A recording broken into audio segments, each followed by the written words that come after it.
Radhe Radhe friends, welcome back to my channel Bhakti with Anita channel में आप सभी का स्वागत है। आज हम करेंगे श्री दुर्गा सप्तशती पाठ अध्याय 5। या देवी सर्वभूतेषु बुद्धि रूपेण संस्थिता नमस्तस्यै नमस्तस्यै नमस्तस्यै नमो नमः। जय माता दी। आप सभी श्रोताओं का दिन शुभ और मंगलमय हो। माता रानी की कृपा सदा सर्वदा हम सब पर बनी रहे। आज शारदीय नवरात्रि का चौथा दिन है। आइए श्रवण करते हैं आज का अध्याय। इस अध्याय में देवताओं द्वारा देवी की स्तुति, चंड-मुंड के मुख से अंबिका के रूप की प्रशंसा सुनकर शुंभ का अनेक पास दूत भेजना और दूत का निराश लौटने का वर्णन किया गया है। ऋषि कहते हैं, पूर्व काल में शुंभ और अशुंभ नामक असुरों ने अपने बल के घमंड में आकर शचीपति इंद्र के हाथ से तीनों लोकों का राज्य और यज्ञभाग छीन लिए। वे दोनों ही सूर्य, चंद्रमा, कुबेर, यम और वरुण के अधिकार का भी उपयोग करने लगे। वायु और अग्नि का कार्य भी वे ही करने लगे। उन दोनों ने सब देवताओं को अपमानित, राज्यभ्रष्ट, पराजित तथा अधिकारहीन करके स्वर्ग से निकाल दिया। उन दोनों महान असुरों ने तिरस्कृत देवताओं ने अपराजित देवी का स्मरण किया और सोचा, जगदम्बा ने हम लोगों को वर दिया था कि आपत्ति काल में स्मरण करने पर मैं तुम्हारी सब आपत्तियों का तत्काल नाश कर दूंगी। यह विचार कर देवता गिरिराज हिमालय पर गए और वहां भगवती विष्णु माता की स्तुति करने लगे। देवता बोले, देवी को नमस्कार है, महादेवी शिवा को सर्वदा नमस्कार है, प्रकृति एवं भद्रा को प्रणाम है। हम लोग नियम पूर्वक जगदम्बा को नमस्कार करते हैं, रुद्रा को नमस्कार करते हैं, नित्या, गौरी एवं धात्री और बारंबार नमस्कार है। ज्योत्स्नामयी, चंद्र रूपिणी एवं सुख स्वरूपा देवी को सत प्रणाम है। शरणागतों का कल्याण करने वाली वृद्धि एवं सिद्धि रूपा देवी को हम बारंबार नमस्कार करते हैं। नैनदी अर्थात राक्षसों की लक्ष्मी, राजाओं की लक्ष्मी तथा श्रवाणी स्वरूपा आप जगदम्बा को बार बार नमस्कार है। दुर्गा, दुर्गपारा, सारा, सर्वकारिणी, ख्याति, कृष्णा और धूर्मा देवी को सर्वदा नमस्कार है। अत्यंत सौम्य तथा अनंत रौद्र रूप देवी को हम नमस्कार करते हैं, उन्हें हमारा बारंबार प्रणाम है। जगत की आधारभूता कृति देवी को बारंबार नमस्कार है। जो देवी सब प्राणियों में विष्णु माया के नाम से ही कहती है, उनको नमस्कार, उनको नमस्कार, उनको बारंबार नमस्कार। जो देवी सब प्राणियों में चेतना कहलाती है, उनको नमस्कार, उनको नमस्कार, उनको बारंबार नमस्कार। जो देवी सभी प्राणियों में बुद्धि रूप में स्थित है, उनको नमस्कार, उनको नमस्कार, उनको बारंबार नमस्कार। जो देवी सब प्राणियों में चेतना कहलाती है, उनको नमस्कार, उनको नमस्कार, उनको बारंबार नमस्कार।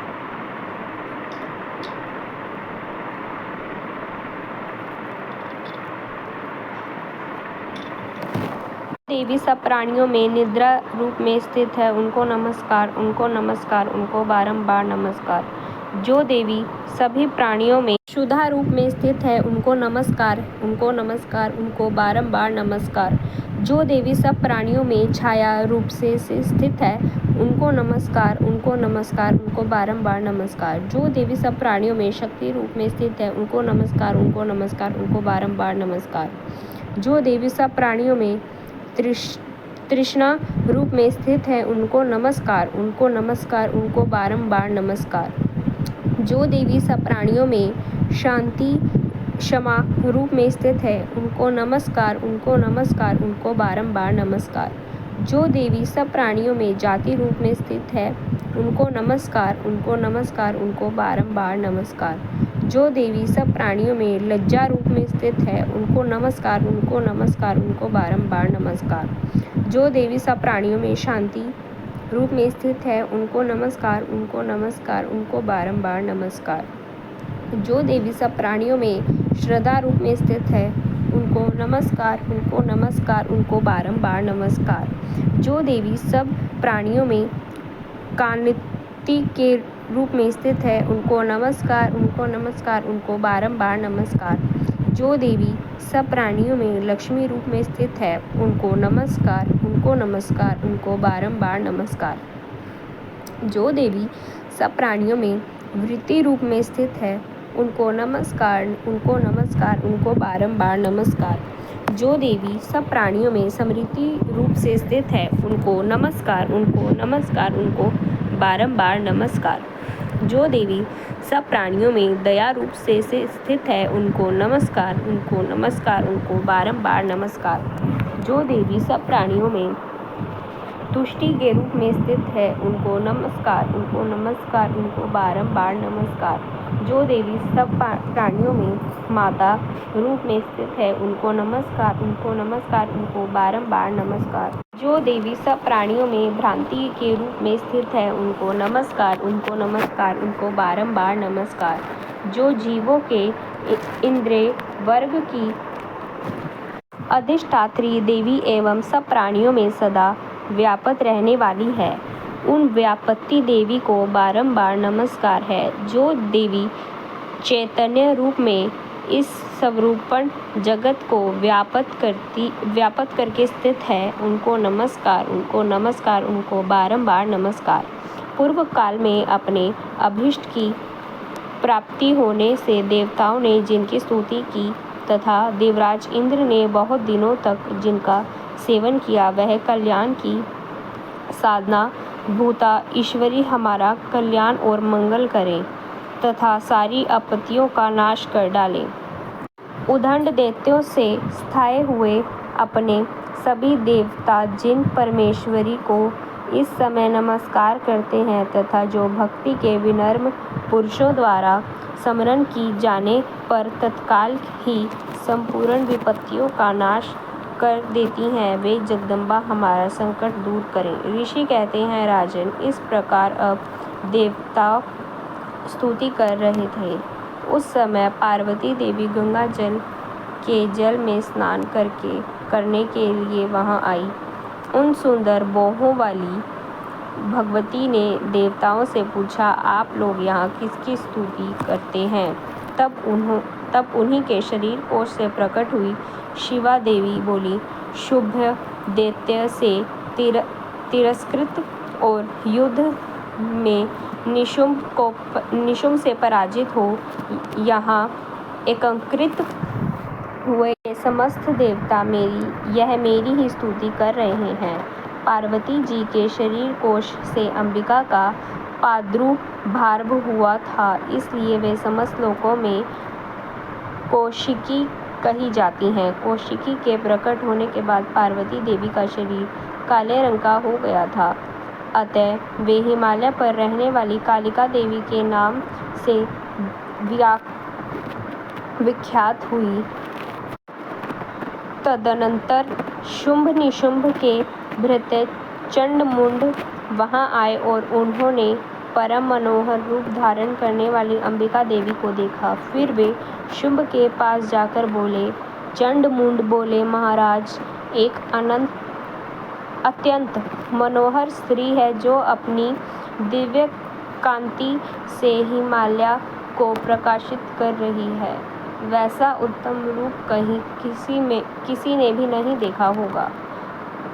असुरेश्वर, पता लगाइए वह कौन है और उसे ले जाइए। स्त्रियों में तो वह रतन है, उसका प्रत्येक अंग बहुत ही सुंदर है तथा वह अपने श्री अंगों की प्रभा से संपूर्ण दिशाओं में प्रकाश फैला रही है। दैत्यराज, अभी वह हिमालय पर ही मौजूद है, आप उसे देख सकते हैं। प्रभो, तीनों लोकों में मणि, हाथी और घोड़े आदि जितने भी रत्न हैं, वे सब इस समय आपके घर में शोभा पाते हैं। हाथियों में रत्नभूत ऐरावत, यह पराजित का वृक्ष और यह उच्चैश्रवा घोड़ा, यह सब अपने इंद्र से ले लिए हैं। हंसों से जुता हुआ यह विमान भी आपके आंगन में शोभा पाता है। यह रत्नभूत अद्भुत विमान जो पहले ब्रह्मा जी के पास था, अब आपके यहाँ लाया गया है। यह महारत्न नामक निधि आप कुबेर सिंह से छीन लाए हैं। सुमृदा ने भी आपको किंजलकनी नाम की माला भेंट की है जो केसरों से सुशोभित है। कभी कुम्हलाते नहीं हैं। सुवर्ण की वर्षा करने वाला वरुण का छत्र भी आपके घर में शोभा पाता है तथा यह श्रेष्ठ रथ जो पहले प्रजापति के अधिकार में था, अब आपके पास मौजूद है। दैत्येश्वर मृत्यु की उत्क्रांति नाम वाली शक्ति भी आपने छीन ली है तथा वरुण का पाश और समुद्र में होने वाले सब प्रकार के रत्न आपके भाई निशुंभ के अधिकार में हैं। अग्नि में भी स्वतः शुद्ध किए हुए 2 वस्त्र आपकी सेवा में अर्पित किए गए हैं। दैत्यराज, इस प्रकार सभी रत्न आपने एकत्रित कर लिए हैं। फिर जो यह स्त्रियों में रत्न रूप कल्याणमयी देवी है, इसे आप क्यों नहीं अपने अधिकार में कर लेते? ऋषि कहते हैं, चंड मुंड का यह वचन सुनकर शुंभ ने महादैत्य सुग्रीव को दूत बनाकर देवी के पास भेजा और कहा, तुम मेरी आज्ञा से उसके सामने ये बात कहना और ऐसा उपाय करना जिससे प्रसन्न होकर वे शीघ्र ही यहाँ आ जाए। वह दूत पर्वत के अत्यंत रमणीय प्रदेश में जहाँ देवी मौजूद थी गया और मधुर वाणी में कोमल वचन बोला। दूत बोला, देवी, दैत्यराज शुंभ इस समय तीनों लोकों के परमेश्वर हैं।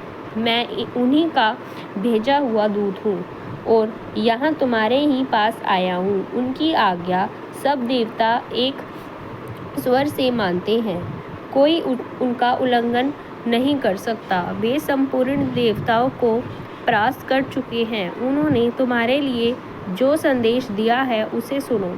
शुंभ ने कहलवाया, हे संपूर्ण त्रिलोकी मेरे अधिकार में है।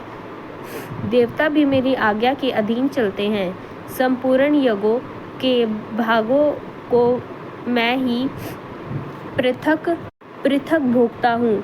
तीनों लोकों में जितने श्रेष्ठ रत्न हैं वे सब मेरे अधिकार में हैं। देवराज इंद्र का वाहन ऐरावत जो हाथियों में रत्न के समान है, मैंने छीन लिया है। क्षीर सागर का मंथन करने से जो अश्वयतन ऊंचे श्रवा प्रकट हुआ था, उसे देवताओं ने मेरे पैरों पर पड़कर समर्पित कर दिया है। सुंदरी, उनके सिवा और भी जितने रत्नभूत पदार्थ देवताओं, गंधर्वों और नागों के पास थे, वे सब मेरे पास आ गए हैं। देवी, हम लोग तुम्हारे संसार की स्त्रियों में रत्न मानते हैं, अतः तुम हमारे पास आ जाओ, क्योंकि रत्नों का उपभोग करने वाले हम ही हैं। चंचल कटाक्षों वाली सुंदरी, तुम मेरे यहाँ मेरे भाई महापराक्रमी निशुंभ की सेवा में आ जाओ, क्योंकि तुम रत्न स्वरूपा हो। मेरा वरण करने से तुम्हें तुलना रहित महान ऐश्वर्य की प्राप्ति होगी। अपनी बुद्धि से यह विचार कर तुम मेरी पत्नी बन जाओ। ऋषि कहते हैं, दूत के ये कहने पर कल्याणमयी भगवती दुर्गा देवी जो इस जगत को धारण करती हैं, मन ही मन गंभीर भाव से मायूस हो गई और इस प्रकार बोली। देवी ने कहा, दूत, तुमने सत्य कहा है, इसमें तनिक भी मिथ्या नहीं है। शुंभ तीनों लोकों का स्वामी है और निशुंभ भी उसी के समान पराक्रमी है, किंतु इस विषय में जो प्रतिज्ञा कर ली है उसे मिथ्या कैसे करूं? मैं अपनी अल्प बुद्धि के कारण पहले से जो प्रतिज्ञा कर रखी है उसे सुनो। जो मुझे संग्राम में जीत लेगा, जो मेरे अभिमान को चूर्ण कर देगा तथा संसार में जो मेरे समान बलवान होगा वही मेरा स्वामी होगा। इसलिए शुंभ अथवा महादैत्य निशुंभ स्वयं ही यहाँ पधारे और मुझे जीत कर शीघ्र ही मेरा पानी ग्रहण कर लें। इसमें विलंब की क्या आवश्यकता है? दूत बोला, देवी तुम घमंड में भरी हो, मेरे सामने ऐसी बातें ना करो। तीनों लोकों में कौन ऐसा पुरुष है जो शुंभ निशुंभ के सामने खड़ा हो सके? देवी, अन्य दैत्यों के सामने भी सारे देवता युद्ध में नहीं ठहर सकते, फिर तुम अकेली स्त्री होकर कैसे ठहर सकती हो? जिन शुंभ आदि दैत्यों के सामने इंद्र आदि सब देवता भी युद्ध में खड़े नहीं हुए, उनके सामने तुम स्त्री होकर कैसे आओगी? इसलिए तुम मेरे ही कहने से शुंभ निशुंभ के पास चली जाओ। ऐसा करने से तुम्हारे गौरव की रक्षा होगी। अन्यथा जब वे केश पकड़कर घसीटेंगे तब तुम्हें अपनी प्रतिष्ठा खोकर जाना पड़ेगा। देवी ने कहा, तुम्हारा कहना ठीक है। शुंभ बलवान है और निशुंभ भी बड़े पराक्रमी हैं, किंतु क्या करूं, मैंने पहले बिना सोचे समझे प्रतिज्ञा ले ली है। अतः अब तुम जाओ, मैंने तुमसे जो कुछ कहा है वह सब दैत्यराज से आदर पूर्वक कहना, फिर वे जो उचित जान पड़े करें। इस प्रकार श्री मार्कंडेय पुराण में सर्वाणिक मनवंतर की कथा के अंतर्गत देवी महात्म्य में दूत संवाद नामक